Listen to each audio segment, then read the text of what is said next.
एक लोकोक्ति है, मुहावरा है, एक कहावत है, यथा राजा तथा प्रजा। अगर इसे उलट दें तो ये हो जाएगा यथा प्रजा तथा राजा।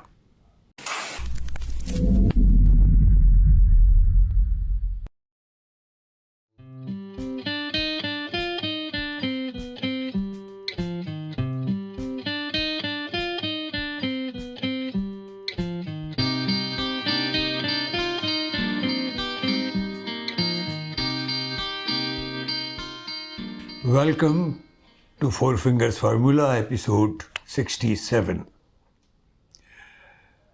मैंने लोकोक्ति का जिक्र किया, यथा राजा तथा प्रजा, जो कि लोकोक्ति है, जो कि कहावत है, और उसे अगर उलट दें तो ये हो जाती है यथा प्रजा तथा राजा। क्या मतलब हुआ कि जैसी प्रजा होगी, जैसा प्रजा का अंदाज है, जैसी प्रजा की थिंकिंग है, वैसा ही राजा हो जाता है। क्यों कही जा रही है ये बात? एक पुल टूटा है गुजरात में, मोरबी नाम की जगह।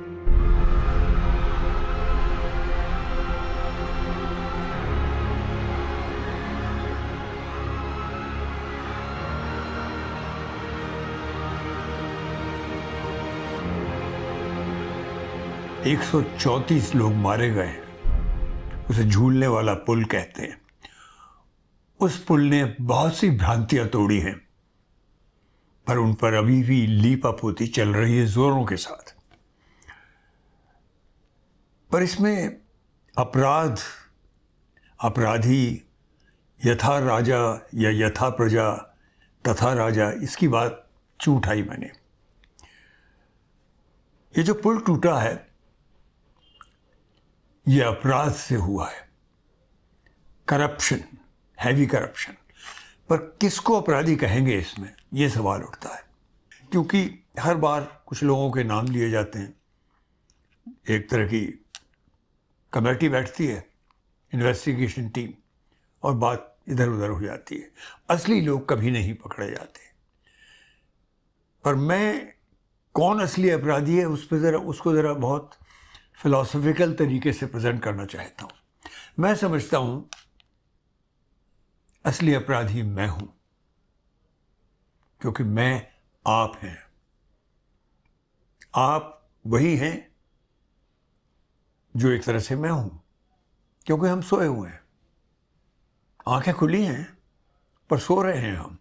कटघरे में मुझे खड़े होना चाहिए, आपको खड़े होना चाहिए, ख़ास तौर पे उन लोगों को जो अपने आप को बहुत एजुकेटेड, सेंसिबल, अवेयर कहते हैं, दावे करते हैं उस बात के, और अपनी फैकल्टीज़ के बारे में बहुत ऊंची राय रखते हैं, अपनी वैल्यूज़ के बारे में बड़ी ऊंची राय रखते हैं।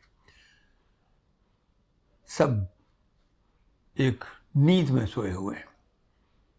ऑल ऑफ अस हैव, जैसा कि मैंने पहले भी एक फिक्रा यूज़ किया है, all of us, every single one of us who are generally educated and aware is a dead man walking. क्यों? क्योंकि हमें बड़ी आसानी से उल्लू बनाया जा सकता है, इसलिए हम अपराधी हैं। और हमारा राजा ये जानता है, हमारा राजा जानता है कि हम उल्लू हैं, पढ़े लिखे उल्लू। तो उल्लू हैं तो राजा भी तो उसी हिसाब से बनेगा ना। King knows that he can very easily twist the narrative. ये जो ब्रिज गिरा है, इस पर जो टिप्पणियां हुई हैं, उससे पहले एक और ब्रिज का जिक्र करता हूँ। 2016 में बंगाल में कलकत्ते में एक ब्रिज गिरा था। वहाँ भी मौतें हुई थी, इतनी मौतें नहीं हुई थी, पर हुई थी। ममता दीदी का राज था, ममता बनर्जी का। तब का एक वीडियो देखिए प्रधानमंत्री जी का। इतना बड़ा ब्रिज टूट गया, तो क्या कहते हैं ये लोग? ये कहते हैं ये तो एक्ट ऑफ गॉड है। दीदी, ये एक्ट ऑफ गॉड नहीं, ये तो एक्ट ऑफ फ्रॉड है, फ्रॉड। ये एक्ट ऑफ फ्रॉड का परिणाम है। ये एक्ट ऑफ गॉड तो उस मात्रा में जरूर है क्योंकि चुनाव के दिनों में गिरा ताकि पता चले कि आपने कैसी सरकार चलाई है। इसलिए भगवान ने लोगों को संदेश दिया है कि आज ये ब्रिज टूटा, कल ये पूरा बंगाल ऐसे ही खत्म कर देगी, इसको बचाओ। ये भगवान ने संदेश भेजा है। ये हमारे प्रधानमंत्री का तब का वक्तव्य है। इसी पुल के टूटने पर उसके बारे में जब राहुल गांधी से पूछा गया कि आपकी इसमें क्या टिप्पणी है। सर, येस्टरडे कल के इंसिडेंट में, मोरबी केबल ब्रिज इंसिडेंट में 134 लोग की मृत्यु के कौन जिम्मेदार है? आप किसको जिम्मेदार ठहराते हैं गुजरात में जो इंसिडेंट हुआ उसको? I don't want to politicize this incident. People have died here. It is disrespectful for them to politicize this incident, so I'm not going to do it. तो एक हमारे राजा हैं, शहंशाह हैं, विष्णु के 11वें अवतार हैं, इस तरह से उन्हें प्रचलित किया जा रहा है। कमाल देखिए, मोबी ब्रिज संडे को, रविवार को शाम को टूटा। उस दिन प्रधानमंत्री जी की तरफ से ना कि कोई वक्तव्य आया, ना वो खुद आए, जबकि वो गुजरात में थे। कई दिन से गुजरात में ही हैं वो। और अगले दिन सुबह 31 अक्टूबर सरदार पटेल जी की बरसी थी, उसमें भाग लेने गए हमारे प्रधानमंत्री जी। और क्या अंदाज में गए, बिल्कुल एक वेस्टर्न फिल्म के स्टार के तौर पर। और वहाँ उन्होंने कोई इस बात की जिक्र नहीं किया कि एक दिन पहले एक पुल टूटा है, लोगों की जानें गई हैं। और उस घटना के अगले दिन यानी 1 तारीख को प्रधानमंत्री जी मोबी गए और मोबी जाने के लिए तैयारियां हुई। तो हॉस्पिटल को ऐसे ही तो नहीं प्रधानमंत्री जी को दिखाया जा सकता, तो चमक दमक शुरू हुई, लीपापोती शुरू हुई। पर ये बात आज क्यों उठ रही है बार बार कि मोदी जी कहाँ थे, क्या थे, क्यों उठ रही है? क्योंकि सारी बात घूम फिर कर मीडिया पर आ जाती है। और मीडिया से मेरा ताल्लुक गोदी मीडिया से है, जो बिका हुआ मीडिया है, जो एडवर्टीजमेंट सरकार से लेने के खातिर बिक चुका है पूरी तरह से। उस मीडिया को ये बिल्कुल नहीं सवाल उठाने की इच्छा हुई कि भाई मोबी में अगर इतनी बड़ा हादसा हो गया तो वहाँ एकदम प्रधानमंत्री जी क्यों नहीं गए? अगले दिन कपड़े बदल कर 1 तारीख को वहाँ गए, क्यों? इतना वक्त क्यों लगा? क्योंकि मोदी जी के प्रोग्राम्स थे। गुजरात में इलेक्शन होने वाला है, उससे पहले कई सभाएं होनी चाहिए, ये वादे वो वादे ये सब हो जाने चाहिए वहाँ जाने से पहले। ये बात मीडिया को क्यों नहीं सूझी?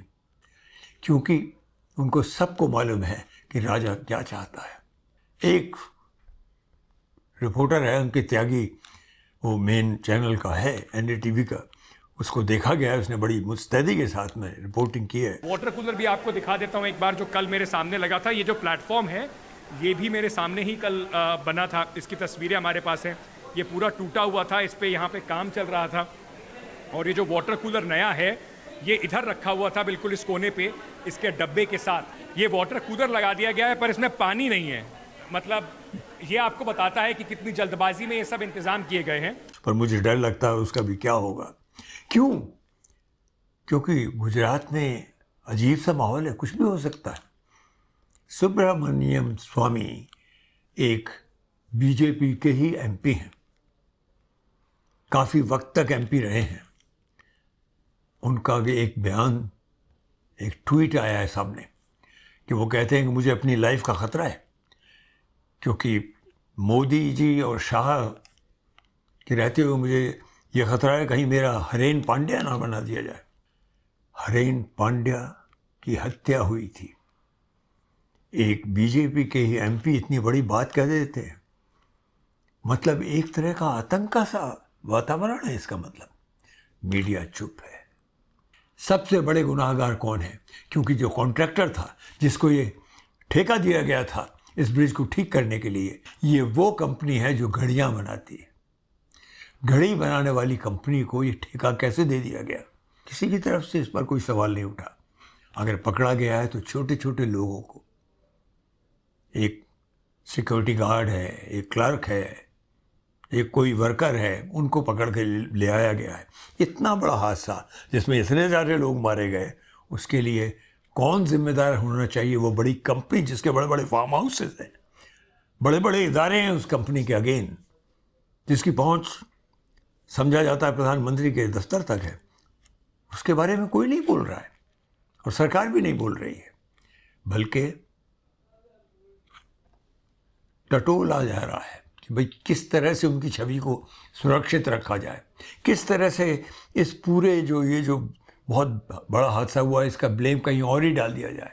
एक वीडियो, ये मजाकिया वीडियो है एक तरह से, ये ट्विटर पर आया था, इसको भी आपके साथ शेयर करना चाहूँगा। एनटीपीसी की हेल्पलाइन में आपका स्वागत है। मैं बिंदु शेरनी आपकी क्या मदद कर सकती हूँ? जी, मोरबी में हुए हादसे पर लोग मोदी जी पर उंगली उठा रहे हैं। जी बिल्कुल श्रीमान, आपको घबराने की बिल्कुल जरूरत नहीं है। टूल किट बिल्कुल तैयार है।